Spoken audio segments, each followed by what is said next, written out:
m'appelle Aude, je suis professeure de chant à l'école de musique de Pierre-Bénite, donc je vais vous parler de la voix. Alors la voix, comment ça fonctionne? C'est un instrument très complexe, mais à la fois aussi très naturel, puisque c'est le corps qui chante. Je vais essayer de vous résumer rapidement les rudiments de la voix. Donc on a deux cordes vocales qui sont situées à cet endroit-là dans le larynx. Elles sont horizontales. Quand on veut faire un son, elles s'accolent, c'est-à-dire qu'elles rentrent en contact.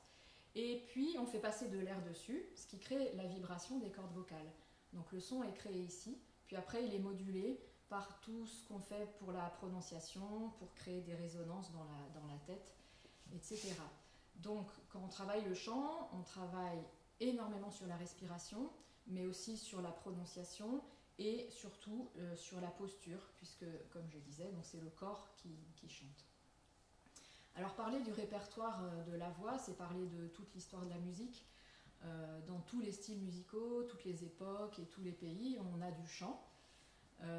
Donc je vais vous montrer quelques petits exemples. Par exemple, on a la chanson française.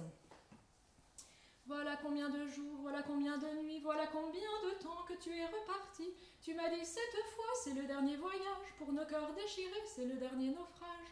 Au printemps, tu verras, je serai de retour, le printemps c'est joli pour se parler d'amour. Nous irons voir ensemble les jardins refleuris et déambulerons dans les rues de Paris. On peut aussi faire de la musique classique comme de l'opéra. Armati faccetta quel regno squallido, a quel regno squallido, furori soci barbari, furie, furie, furie, venite a nos. Et puis comme vous avez entendu au début de la séquence, j'ai chanté un chant traditionnel yiddish, donc bien évidemment, on peut aborder toute la musique traditionnelle de tous les pays. Donc alors pourquoi j'aime chanter? Parce que, comme je disais juste avant, c'est une façon d'aborder tous les styles musicaux possibles. Mais également, c'est aussi une façon de travailler sur son corps, sur ses émotions, qui est très intéressante et souvent très bénéfique, même dans le quotidien, même en dehors du chant. Voilà, alors si vous voulez en savoir plus, n'hésitez pas à venir à l'école de musique, on pourra discuter de tout ça ensemble. Au revoir.